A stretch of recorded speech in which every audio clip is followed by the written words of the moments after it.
Good morning. You're listening to the Gathering Place Radio Show. This is John Piper. Maggie Copley is our special guest here this morning. Welcome, Maggie. We want to know a little bit about you. You born here in Washington Courthouse? No, I was born in Bloomingburg, Ohio.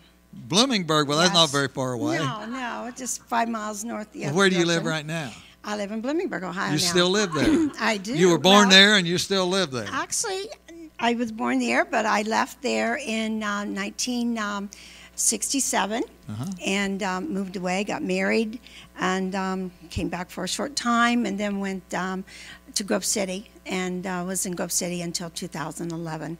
And then I moved back here. Well, tell us a little bit about your family.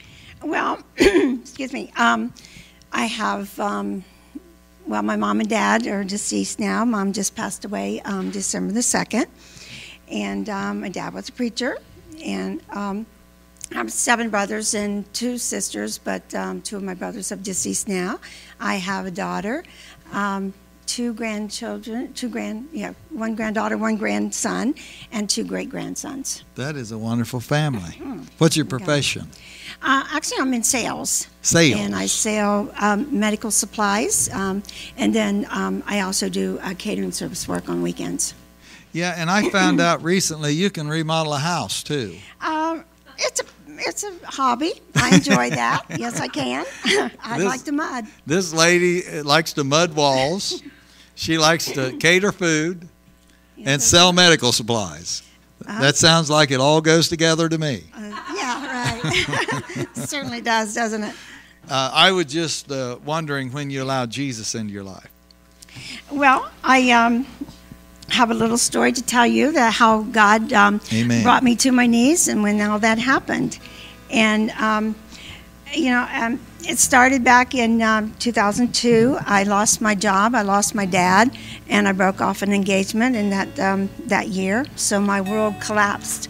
But God didn't really start working on me until about 2005, when I sold my house and I moved in with my daughter and my grandson. And as I look back on those years, I can understand why that move had to happen, or it did happen.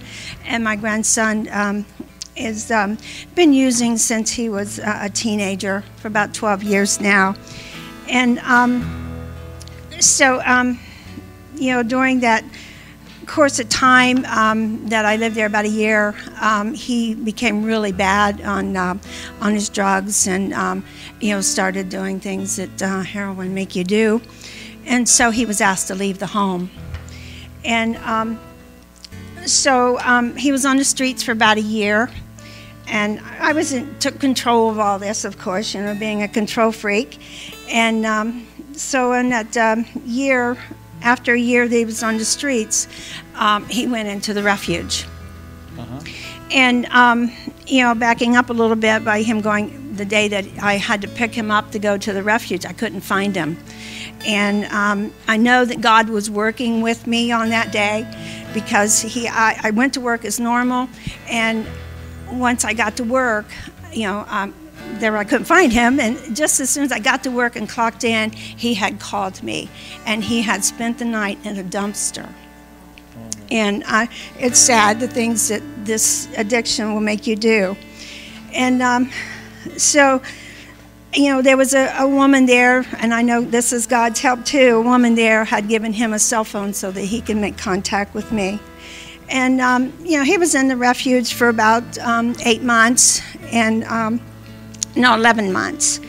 And, but they have a 0 tolerance, and he abused that. And so when he got out, I was not going to let him live on the streets any longer or go back to that. So I took charge again. And by me taking charge, this caused a really deep hurt in my daughter, because her way of doing tough love and mine, we had a difference of opinion there, and that caused some real deep hurt and pain, and just a lot of rejection in our family.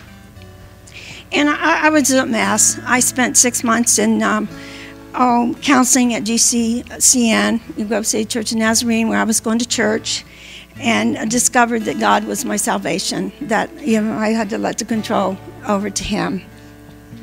So, it was in that time on the third Sunday of June 2009 that I came to Christ.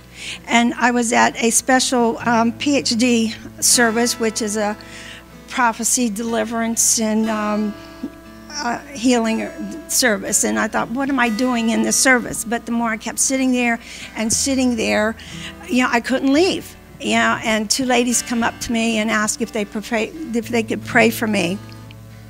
And so I allowed them to pray for me. And while they were praying, this sweetest smell just came around me and there. It was just awesome. It was like sugar cookies or vanilla. It was just an awesome, aroma that filled around me. And so after they prayed with me, then they asked me if I wanted to go to the altar, and I did.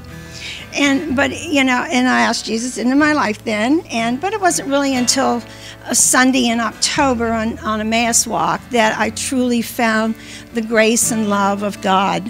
And since then, I have just been involved in Bible studies and church and just letting God fill me up. And, it's just been awesome since then. That's a wonderful testimony, and I know that God is growing you, and if things are happening, and you are going to be stronger and stronger day by day, and the grandson's going to be all right, right? It's going to be all right. To this date, he does have a job, and he has his own apartment, and one day, he's going to break this bondage and be back in the world. Amen. Join us next week, right here at the same time on WCHO. Find us on Facebook at The Gathering Place. Keep loving Jesus and loving each other.